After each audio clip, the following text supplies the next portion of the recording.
मेरी गलती में शाहजेब बोल रही है, बोल की सारे दस ਉਹ ਆਇਆ ਸੀ ਰਾਤ ਨੂੰ ਆ ਗਿਆ ਸੀ ਸ਼ਾਹदेव ਨੇ ਤਾਂ ਤੁਸੀਂ ਰਲ ਕੇ ਉਹਨੂੰ ਮਾਰਿਆ ਨਸ਼ਾ ਪਿਆ ਕੇ ਮਾਰਿਆ ਸੀ की ना होगा ਸ਼ਾਹदेव ਪਠਾਨ ਸ਼ਾਹਦੇ ਪਠਾਨ ਨਾਲ ਕੋਈ ਹੋਰ ਵੀ ਬੰਦਾ ਆਈ ਦੋਵੇਂ ਜਣੇ ਸੀ ਤੁਸੀਂ ਤੁਸੀਂ ਦੋ ਜਣੇ ਆ होर केड़ा करना ਅੱਛਾ ਸ਼ਾਹदेव ਨੇ ਤਾਂ ਤੂੰ ਰਲ ਕੇ ਉਹਨੂੰ ਮਾਰਿਆ ਜਿਹਦੇ ਨੂੰ ਠੀਕ ਆ अस्सलामु अलैकुम। आ जिहड़ी तुसी तस्वीर देख रहे हो इस दा नाम है मुहम्मद जावेद। मुहम्मद जावेद जिहड़ा अज तो 6 महीने पहलों अपनी बीवी दे कहण दे उत्ते चन्योड़ तो फैसलाबाद 225 रेलवे अमजदाबाद शिफ्ट हो गया सी। उस तो बाद इहदी बीवी ने इतना की ड्रामा किया कि 27 मार्च नूं अपने शौहर नूं करंट ला के ते मार दिता ते मार के ते बहाना लाया कि मेरा शौहर जिहड़ा ये जी वाशरूम च गया सी ते इहनूं करंट लग्या ते उहदी वजह ने यह फौत हो गया। लेकिन जदों उहनूं नलाण लगे उहदी नलाई धलाई करनी सी कफन पहनाना सी ते जो ही उहनूं फटे ते पाया देखिया कि जगह जगह ते नीले निशान पए ने ਤੇ ਘਰਦਿਆਂ ਨੂੰ ਸ਼ੱਕ ਹੋ ਗਿਆ, ਖਾਸ ਕਰ ਉਹਦੇ ਭਰਾਵਾਂ ਨੂੰ। ਉਹਦੇ ਭਰਾਵਾਂ ਨੇ ਕਿਹਾ ਕਿ ਇਹਨੂੰ ਕਰੰਟ ਨਹੀਂ ਲੱਗਾ, ਕਰੰਟ ਜੇ ਲੱਗਾ ਹੁੰਦਾ ਚਲੋ ਇੱਕ ਜਗ੍ਹਾ ਤੇ ਲੱਗਦਾ, ਤੇ ਇਹ ਤਾਂ ਜਗ੍ਹਾ ਜਗ੍ਹਾ ਤੇ ਕਰੰਟ ਲੱਗਿਆ ਗਿਆ। ਉਹਨਾਂ ਨੇ ਫਿਰ ਸ਼ੱਕ ਦੀ ਬੁਨਿਆਦ ਤੇ 15 ਤੇ ਕਾਲ ਕੀਤੀ ਔਰ ਪੁਲਿਸ ਬੁਲਾ ਲਈ। ਪੁਲਿਸ ਜਿਹੜੀ ਹੈ ਚੁੱਕਦੀ ਉਹਨੂੰ ਪੋਸਟਮਾਰਟਮ ਲਈ ਲੈ ਜਾਂਦੀ ਆ। ਫਿਰ ਉੱਥੇ ਪਤਾ ਲੱਗਦਾ ਕਿ ਇਹਨੂੰ ਕਰੰਟ ਲਾ ਕੇ ਮਾਰਿਆ ਗਿਆ। ਉਹਦੀ ਮੁਕੰਮਲ ਤਫਸੀਲਾਤ ਅੱਜ ਦੀ ਇਸ ਵੀਡੀਓ ਦੇ ਵਿੱਚ ਮੈਂ ਤੁਹਾਡੇ ਨਾਲ ਸ਼ੇਅਰ ਕਰਾਂਗਾ। ਇਹ ਜਿਹੜਾ ਵਾਕਿਆ ਆ ਇਸ ਤਰ੍ਹਾਂ ਕਿ ਇਹਨੂੰ ਸਭ ਤੋਂ ਪਹਿਲਾਂ ਪਰਖਣੇ ਵਾਸਤੇ ਸਾਨੂੰ ਚਨਿਓਟ ਜਾਣਾ ਪੈਣਾ। ਚਨਿਓਟ ਦਾ ਰਹਿਣੇ ਵਾਲਾ, ਇਹਦੇ ਵਾਲਦ ਦਾ ਨਾਮ ਮੁਹੰਮਦ ਪਰਵੇਜ਼। ਪਰਵੇਜ਼ ਜਿਹੜਾ ਆ ਇਹ ਗਫੂਰਾਬਾਦ ਆ ਉੱਥੇ ਇਲਾਕਾ, ਉੱਥੇ ਰਹਿੰਦਾ ਆ। ਇਹਦੇ 7 ਬੱਚੇ ਨੇ ਜਿਹਦੇ ਵਿੱਚੋਂ 4 ਬੇਟੇ ਔਰ 3 ਬੇਟੀਆਂ ਔਰ ਸਾਰੇ ਸ਼ਾਦੀशुदा ਨੇ, ਆਪਣੇ ਆਪਣੇ ਘਰ ਨੇ। ਹੁਣ ਜਿਹੜੇ 4 ਬੇਟੇ ਨੇ ਇਹ ਇੱਕ ਇਕੱਠੇ ਹੀ ਇੱਕੋ ਜਗ੍ਹਾ ਤੇ ਰਹਿੰਦੇ ਨੇ। ਇਹਨਾਂ ਦੀਆਂ ਬੀਵੀਆਂ ਵੀ ਇੱਕੋ ਜਗ੍ਹਾ ਤੇ ਰਹਿੰਦੀਆਂ, ਸਾਰੇ ਇਕੱਠੇ। ਹੁਣ ਇੱਕ ਘਰ ਦੇ ਵਿੱਚ ਰਹਿੰਦੇ ਨੇ। ਇਸ ਦੀ ਬੀਵੀ ਦਾ ਨਾਮ ਹੈ ਲੁਬਨਾ। ਲੁਬਨਾ ਜਿਹੜੀ ਆ ਫੈਸਲਾਬਾਦ ਤੋਂ ਸ਼ਾਦੀ ਕਰਾ ਕੇ 225 ਰੇਲਵੇ ਅਮਜਦਾਬਾਦ ਤੋਂ ਚਨਿਓਟ ਆਪਣੇ ਸ਼ੌਹਰ ਦੇ ਕੋਲ ਚਲੇ ਜਾਂਦੀ ਆ। ਹੁਣ ਜਾਵੇਦ ਜਿਹੜਾ ਆ ਇਹਦੀ ਬੀਵੀ ਦਾ ਨਾਮ ਲੁਬਨਾ ਆ। ਜਾਵੇਦ ਔਰ ਲੁਬਨਾ ਨੂੰ ਸ਼ਾਦੀ ਤੋਂ ਬਾਅਦ ਅੱਲਾਹ ਤਾਲਾ ਨੇ 3 ਬੱਚੇ ਦਿੱਤੇ। ਉਸ ਤੋਂ ਬਾਅਦ ਇਸ ਟਾਈਮ ਲੁਬਨਾ ਦੀ ਉਮਰ ਜਿਹੜੀ ਆ ਉਹ 30 ਸਾਲ ਆ। ਲੁਬਨਾ ਜਿਸ ਵੇਲੇ ਆਪਣੀ ਗਲੀ ਦੇ ਵਿੱਚ ਨਿਕਲਦੀ, ਕੋ ਬਾਜ਼ਾਰ ਜਾਂਦੀ, ਆਂਦਿਆਂ ਜਾਂਦਿਆਂ ਇਸ ਗਲੀ ਦੇ ਵਿੱਚ ਇੱਕ ਨੌਜਵਾਨ ਰਹਿੰਦਾ ਸੀ ਸ਼ਾਹਜ਼ੇਬ, ਜਿਸ ਦਾ ਨਾਮ ਸੀ। ਸ਼ਾਹਜ਼ੇਬ ਦੀ ਉਮਰ 19 ਸਾਲ ਸੀ। ਇਸ ਲੁਬਨਾ ਬਾਨੋ ਦੀ ਉਮਰ 30 ਸਾਲ ਸੀ। ਹੁਣ ਸ਼ਾਹਜ਼ੇਬ ਜਦੋਂ ਵੀ ਲੁਬਨਾ ਨਿਕਲਦੀ, ਆਂਦੀ ਜਾਂਦੀ ਤੇ ਇਹਨੂੰ ਵੇਖ ਕੇ ਗਾਣੇ ਗਾਉਂਦਾ ਤੇ ਹੱਸਦਾ, ਮੁਸਕਰਾਉਂਦਾ।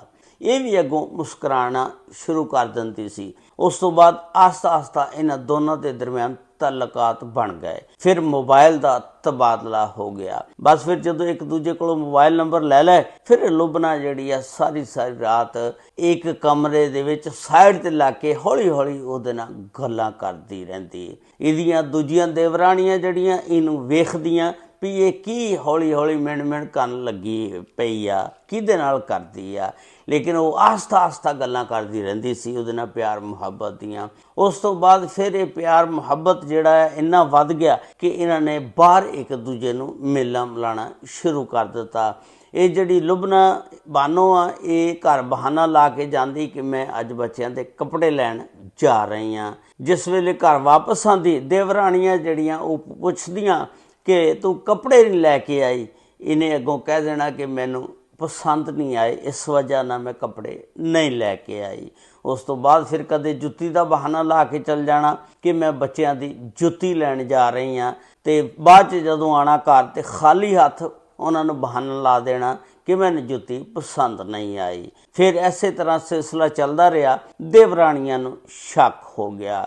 ਉਹਨਾਂ ਨੇ ਜਵੇਦ ਨੂੰ ਬੁਲਵਾਇਆ, ਬੁਲਾ ਕੇ ਜਵੇਦ ਨੂੰ ਦੱਸਿਆ ਕਿ ਜਵੇਦ ਤੇਰੀ ਬੀਵੀ ਦੀਆਂ ਹਰਕਤਾਂ ਜਿਹੜੀਆਂ ਉਹ ਸਹੀ ਨਹੀਂ ਹੈਗੀਆਂ, ਉਹਨੂੰ ਸਮਝਾ। ਖੈਰ ਜਵੇਦ ਨੇ ਆਪਣੀ ਬੀਵੀ ਨੂੰ ਬੁਲਵਾਇਆ ਔਰ ਬੁਲਵਾ ਕੇ ਜਿਸ ਵੇਲੇ ਪੁੱਛਿਆ, ਹਾਂ ਬਈ ਤੂੰ ਜੁੱਤੀਆਂ ਲੈਣ ਗਈ ਸੀ ਬੱਚਿਆਂ ਦੀਆਂ, ਕਿੱਥੇ ਆ? ਮੈਨੂੰ ਪਸੰਦ ਨਹੀਂ ਆਈਆਂ। ਤੂੰ ਕੱਪੜੇ ਲੈਣ ਗਈ ਸੀ, ਮੈਨੂੰ ਪਸੰਦ ਨਹੀਂ ਆਏ। ਤੇ ਇਸ ਤਰ੍ਹਾਂ ਬਹਾਨੇ ਲਾਉਂਦੀ ਰਹੀ ਤੇ ਉਹਨੇ ਕਿਹਾ ਕਿ ਮੈਨੂੰ ਮੋਬਾਈਲ ਆਪਣਾ ਚੈੱਕ ਕਰਾ। ਇਹਨੇ ਕਿਹਾ ਮੋਬਾਈਲ ਮੈਂ ਨਹੀਂ ਦੇਣਾ। ਖੈਰ ਉਹ ਬੜੀ ਤੇਜ਼ ਔਰਤ ਸੀ ਲੁਬਨਾ, ਉਹਨੇ ਮੋਬਾਈਲ ਖੈਰ ਦੇ ਦਿੱਤਾ ਜਿਸ ਵੇਲੇ, ਤੇ ਉਹ ਹਿਸਟਰੀ ਜਿਹੜੀ ਸੀ ਨਾਲ ਹੀ ਉਹ ਡਿਲੀਟ ਕਰ ਦਿੰਦੀ ਸੀ। ਖੈਰ ਜਿਸ ਵੇਲੇ ਇਹਨੂੰ ਗੁੱਸਾ ਚੜਿਆ, ਜਾਵੇਦ ਨੇ ਉਹਨੂੰ ਮਾਰਿਆ ਕੁੱਟਿਆ, ਤਾਂ ਫਿਰ ਉਹ ਸੱਚ ਬੋਲਣ ਲੱਗ ਪਈ। ਉਹਨੇ ਦੱਸ ਦਿੱਤਾ, ਉਹਨੇ ਕਿਹਾ ਕਿ ਇਸ ਗਲੀ ਦੇ ਵਿੱਚ ਜਿਹੜਾ ਸ਼ਾਹਜ਼ੇਬ ਪਠਾਨ ਆ ਉਹਦੇ ਨਾਲ ਮੈਂ ਗੱਲਾਂ ਬਾਤਾਂ ਕਰਦੀ ਹਾਂ ਤੇ ਉਹਦੇ ਨਾਲ ਮਿਲਦੀ ਹਾਂ, ਤੇ ਮੇਰੇ ਕੋਲੋਂ ਗਲਤੀ ਹੋ ਗਈ ਤੇ ਮੇਰੇ ਕੋਲੋਂ ਆਖਰੀ ਗਲਤੀ ਆ,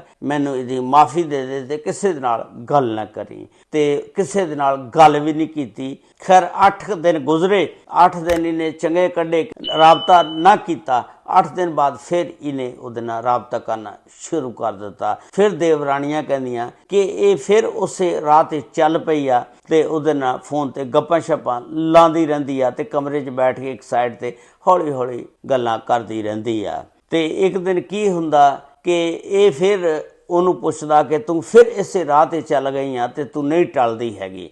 ਤੇ ਇਹਨੇ ਕੀ ਕੀਤਾ ਕਿ ਇਹਨੇ ਆਪਣੇ ਸਸੁਰਾਲ ਵਾਲਿਆਂ ਨੂੰ ਦੱਸ ਦਿੱਤਾ। ਜਾਵੇਦ ਨੇ ਫੈਸਲਾਬਾਦ, ਇਹਦੇ ਸਸੁਰਾਲ ਵਾਲੇ ਜਿਹੜੇ ਨੇ ਸਹੁਰੇ ਕਹਿੰਦੇ ਨੇ ਕਿ ਤੂੰ ਇਸ ਤਰ੍ਹਾਂ ਕਰ ਕਿ ਤੂੰ ਇਹਨੂੰ ਨਾ ਇੱਥੋਂ ਲੈ ਕੇ ਇੱਥੇ ਸਾਡੇ ਕੋਲ ਫੈਸਲਾਬਾਦ ਆ ਜਾ, ਅਸੀਂ ਵੀ ਇਹਦੀ ਨਿਗਰਾਨੀ ਕਰਾਂਗੇ, ਤੂੰ ਵੀ ਕਰੀ। ਉਹ ਜਿਹੜਾ ਸ਼ਾਹਜ਼ੇਬ ਆ ਉਹਦੇ ਕੋਲੋਂ ਜਾਨ ਛੁੱਟ ਜਾਏਗੀ।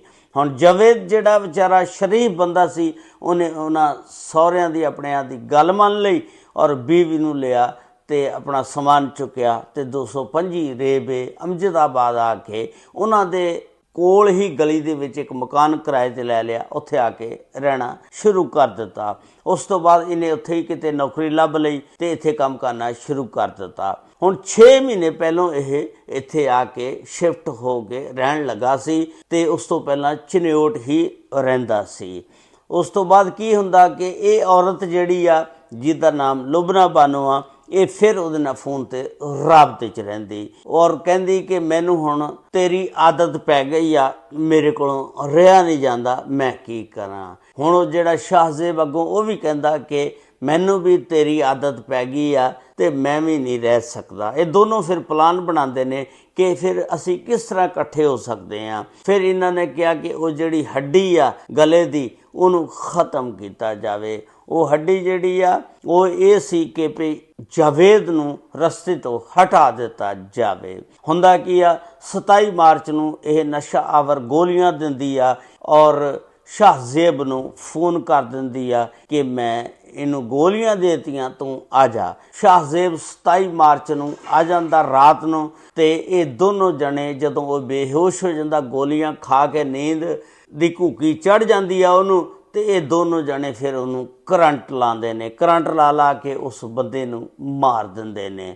ਹੁਣ ਜਿਸ ਵੇਲੇ ਮਾਰ ਦਿੰਦੇ ਨੇ ਉਹਨੂੰ ਫਿਰ ਇਹ ਕਹਿੰਦੀ ਆ ਤੂੰ ਹੁਣ ਨਿਕਲ ਜਾ। ਸ਼ਾਹਜ਼ੇਬ ਨਿਕਲ ਜਾਂਦਾ। ਰਾਤ ਇਹ ਐਵੇਂ ਗੁਜ਼ਾਰਦੀ ਆ, ਸੁਬਾਹ ਉੱਠਦੀ ਆ ਤੇ ਡਰਾਮੇਬਾਜ਼ੀ ਰੌਲਾ ਪਾਉਣਾ ਸ਼ੁਰੂ ਕਰ ਦਿੰਦੀ ਆ, ਮੇਰੇ ਸ਼ੌਹਰ ਨੂੰ ਕਰੰਟ ਲੱਗ ਗਿਆ, ਕਰੰਟ ਲੱਗ ਗਿਆ। ਇਹ ਵਾਸ਼ਰੂਮ ਗਿਆ ਸੀ, ਉੱਥੋਂ ਹੱਥ ਲੱਗ ਗਿਆ ਤੇ ਇਹਨੂੰ ਕਰੰਟ ਲੱਗ ਗਿਆ। ਆਪਣੇ ਭੈਣ ਭਰਾਵਾਂ ਨੂੰ ਫੋਨ ਕਰਦੀ ਆ, ਸਸੁਰਾਲ ਵਾਲਿਆਂ ਨੂੰ ਚਨਿਓਟ ਫੋਨ ਕਰਦੀ ਆ, ਇਹਦੇ ਸਾਰੇ ਰਿਸ਼ਤੇਦਾਰ ਇਕੱਠੇ ਹੋ ਜਾਂਦੇ ਨੇ।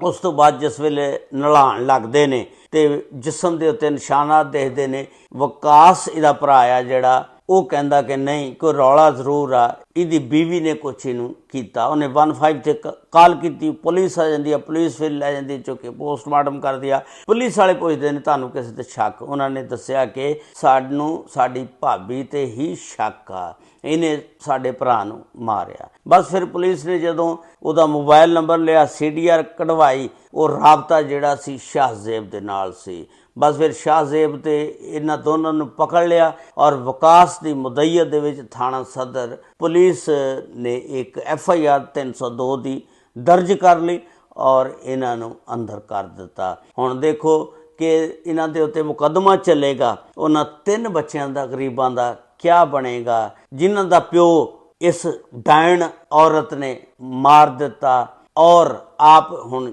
ਜੇਲ੍ਹ ਚਲੇ ਗਈ ਆ। ਉਹ ਵਿਚਾਰੇ ਬੱਚੇ ਜਿਹੜੇ ਨੇ ਇਸ ਟਾਈਮ ਚਨਿਓਟ ਆਪਣੇ ਚਾਚੇ ਵਕਾਸ ਕੋਲ ਰਹਿ ਰਹੇ ਨੇ। ਇਸ ਵੀਡੀਓ ਦੇ ਬਾਰੇ ਦੇ ਵਿੱਚ ਤੁਸੀਂ ਆਪਣੀ ਰਾਏ ਦਾ ਇਜ਼ਹਾਰ ਜ਼ਰੂਰ ਕਰਨਾ ਔਰ ਨਾਲ ਨਾਲ ਚੈਨਲ ਨੂੰ ਸਬਸਕ੍ਰਾਈਬ, ਲਾਈਕ ਔਰ ਸ਼ੇਅਰ ਜ਼ਰੂਰ ਕਰ ਦੇਣਾ। ਔਰ ਅਗਰ ਫੇਸਬੁੱਕ ਪੇਜ ਤੇ ਤੁਸੀਂ ਇਹ ਵੀਡੀਓ ਦੇਖ ਰਹੇ ਹੋ ਤਾਂ ਫੇਸਬੁੱਕ ਪੇਜ ਨੂੰ ਫਾਲੋ ਜ਼ਰੂਰ ਕਰ ਲੈਣਾ। ਅਸਲਾਮੁ ਅਲੈਕੁਮ ਵਰਹਿਮਤੁல்லாਹਿ ਵਬਰਕਾਤੁਹ।